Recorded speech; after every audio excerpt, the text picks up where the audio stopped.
Anécdotas, reflexiones, relatos sobre la vocación, con el padre Jorge Vargas.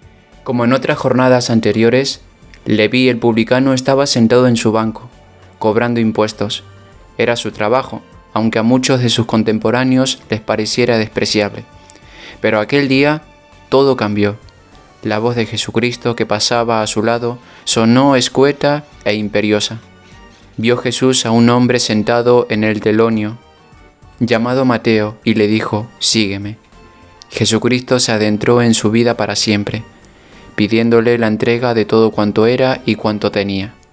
Quizá no había pensado nunca en otro porvenir que el que le deparaba su trabajo, pero ante la llamada del Señor, precisamente allí, en su trabajo, responde inmediatamente y acoge en su alma la vocación divina.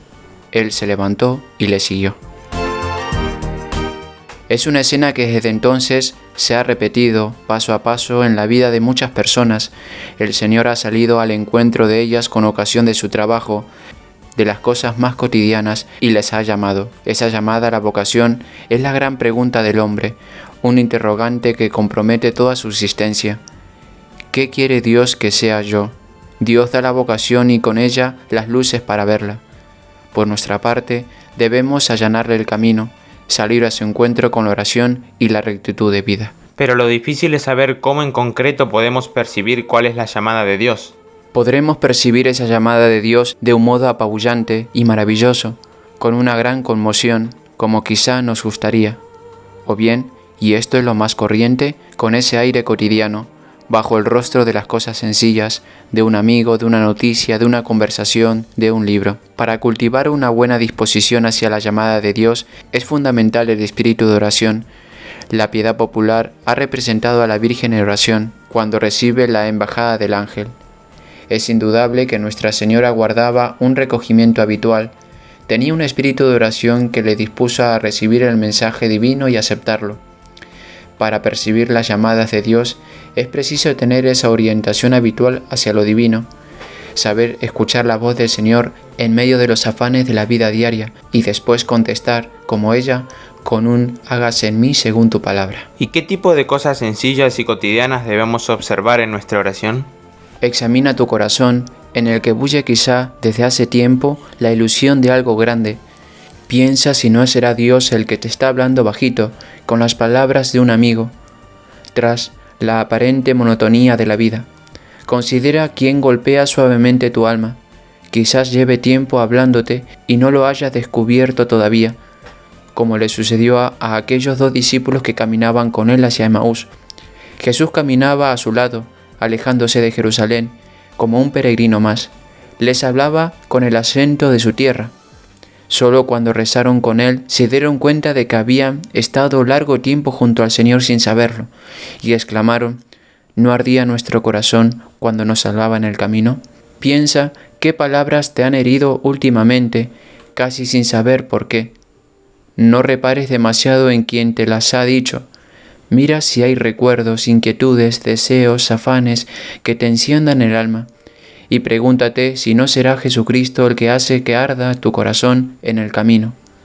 Mientras tanto, vive alerta.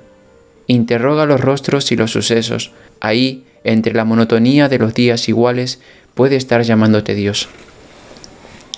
Quizá ahora te haces preguntas que nunca te habías hecho. ¿Qué sentido tiene esto que hago? ¿Vale la pena vivir así? ¿Vale la pena mi vida? ¿Por qué Dios permite esta circunstancia y aquella otra? Y hay anécdotas, situaciones, comentarios, sugerencias, vivencias que antes pasaban inadvertidas y que ahora en cambio te llegan, te calan, te hieren. Adviertes bajo esas circunstancias un lenguaje enigmático con el que quizá Dios quisiera decirte algo por medio de unos signos insospechados y a la vez cotidianos. ¿Y a qué te refieres con lo de los signos y el lenguaje enigmático? Podemos recordar, por ejemplo, la historia de la vocación de San Francisco de Borja.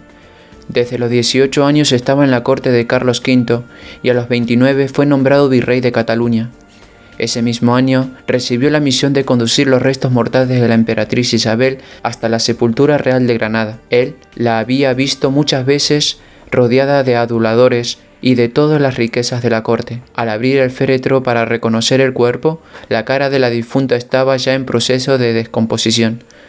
Cuando vio el efecto de la muerte sobre lo que había sido la bellísima emperatriz, aquello le impresionó vivamente.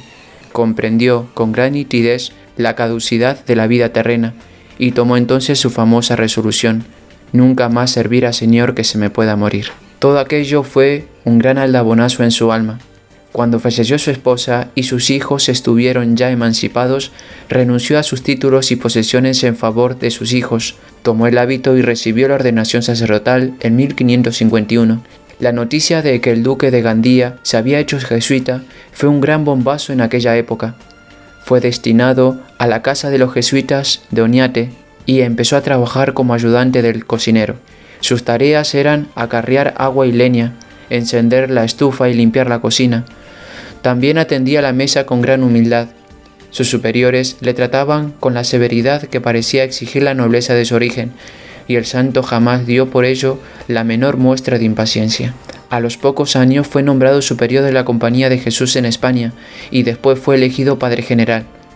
Durante los 6 años que desempeñó ese cargo, hasta su muerte en 1572, sus logros al frente de los jesuitas le valieron por parte de los historiadores el apelativo del más grande general tras el fundador San Ignacio de Loyola. Fundó lo que sería luego la Universidad Gregoriana, envió misioneros a los más lejanos puntos del planeta, asesoró a reyes y papas y siguió de cerca los numerosos asuntos de la compañía en rápida expansión. Sin embargo, a pesar del gran poder que tuvo en sus manos, San Francisco de Borja siguió la más humilde de las vidas y fue ampliamente reconocido como santo aún antes de morir. Todo empezó en aquel episodio ante el féretro de la hermosa emperatriz. No fue el único que estaba allí presente en ese momento, pero Dios se sirvió de ese signo para remover su alma. Unos siglos antes, en Florencia, un joven de familia noble y poderosa llamado Juan Gualberto ve cómo su único hermano muere asesinado.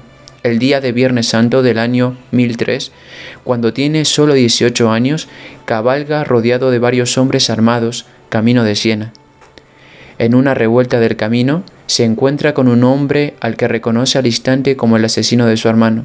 No tiene escapatoria, ni posibilidad de hacer frente a él solo a aquella aguerrida tropa. No le queda más remedio que someterse a la ley inexorable de la venganza, que exige su sangre. Todo esto ocurre en un momento. En un súbito arranque, inspirado por el sentimiento religioso, baja del caballo y arrodillado con los brazos en cruz le dice: «Juan, hoy es Viernes Santo. Por Cristo, que murió por nosotros en la cruz, perdóname la vida».